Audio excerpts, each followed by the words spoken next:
In the 1960s, films like Psycho and Peeping Tom invented the slasher genre, and since then we have seen nothing but evolution. But we wouldn't necessarily say these films invented our modern day slasher. Due to movie ratings, restrictions, and unaccustomed audiences at the time, horror films and slashers could not push the limits needed to give the audiences that thrill. So I asked the question, which film invented our modern day slasher?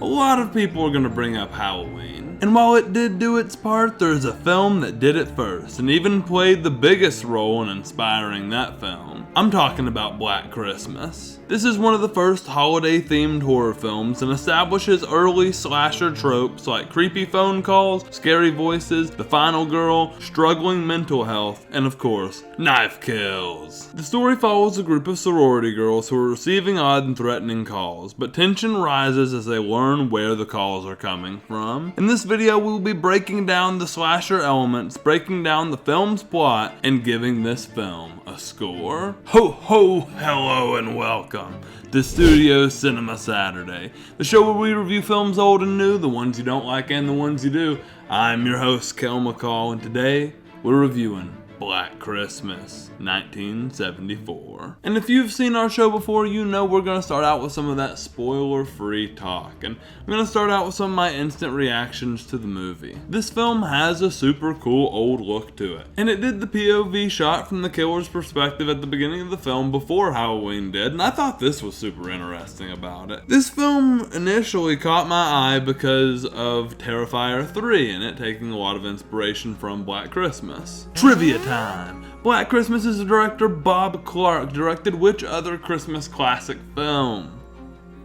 Why, it was none other than the one that plays all day on the occasion itself, A Christmas Story. But really quick, we're gonna go ahead and spice up the Christmas spirit for spoilers for Black Christmas.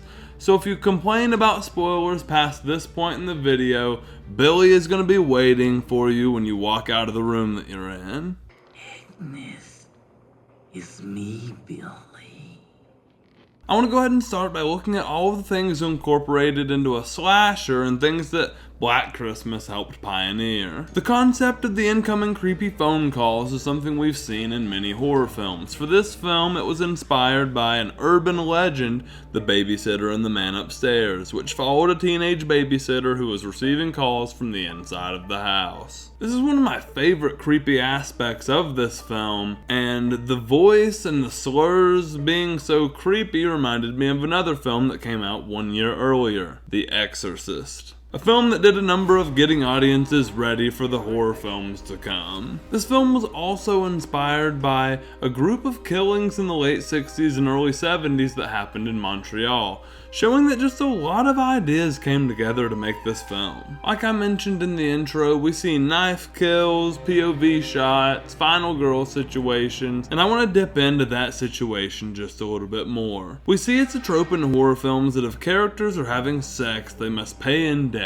While in this film, our main character is facing the decision to have an abortion or keep her baby. Real-life traumas are often used and put on these characters to connect them closer to the real world and make you feel for what's going on in the story. And if we look at the time of release in 1974, these were big relevant topics in films of the 70s during the feminist movement at the time. Now it's time to break open the plot. I thought it was good, maybe not great, but definitely good. Things I enjoyed were the mystery and the story of Jess and Peter's relationship, played by Olivia Hussey and Keir Dullea. Their relationship and the build to make you think he was the killer. It creates some great suspense here. And once the killer starts to kill, I really liked Mr. Harrison's character, who was a father looking for his missing daughter. But you know, the police department and everyone in this film do this man dirty by not just checking in the attic.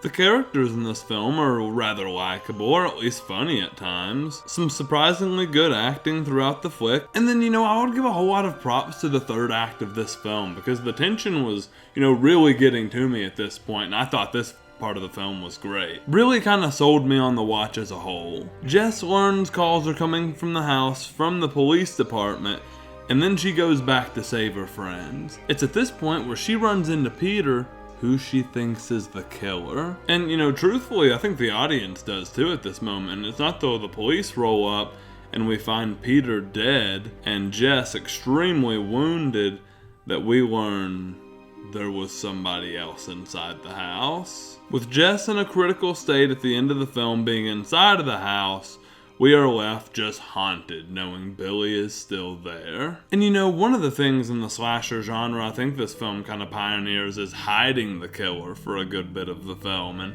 not showing us what's gonna scare us. And I'll add that John Carpenter, who made Halloween, and Bob Clark did work together in the 70s. As the old story goes, Carpenter asked Clark if he ever intended on making a sequel to Black Christmas, and he said no, and that he was done with horror, but said if they did make one, it would see that after the end of the first film, Billy was caught and put in a mental asylum for the killings. After escaping the asylum, he would head back to the sorority house to kill. Only this time, the occasion and the title of the film being Halloween.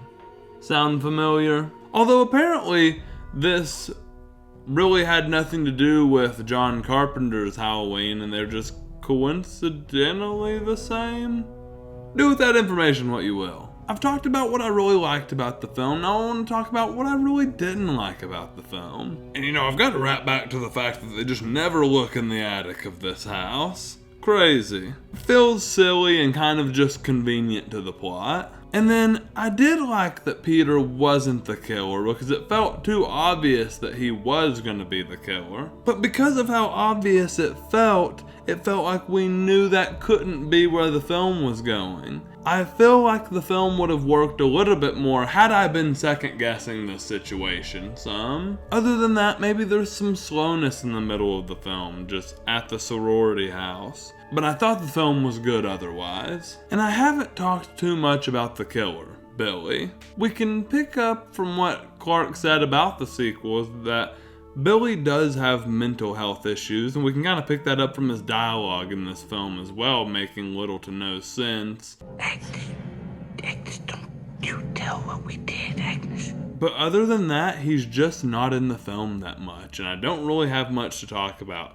It was cooler because he wasn't in the film as much, but it leaves just little thought about Billy, or maybe that's the scary thing. But this is perhaps the biggest aspect of the slasher genre that Black Christmas has inspired so much. It makes the film more scary that we never really see Billy. We just know he is there in the house, extremely dangerous and unstable. This tool is used throughout the 70s and even more today in modern horror. We'll typically see this hidden factor revealed in the third act. And you know, with all of this being said, Terrifier 3 and Black Christmas really have me in that Christmas spirit. Nothing like a good slasher film to tear a family apart for Christmas.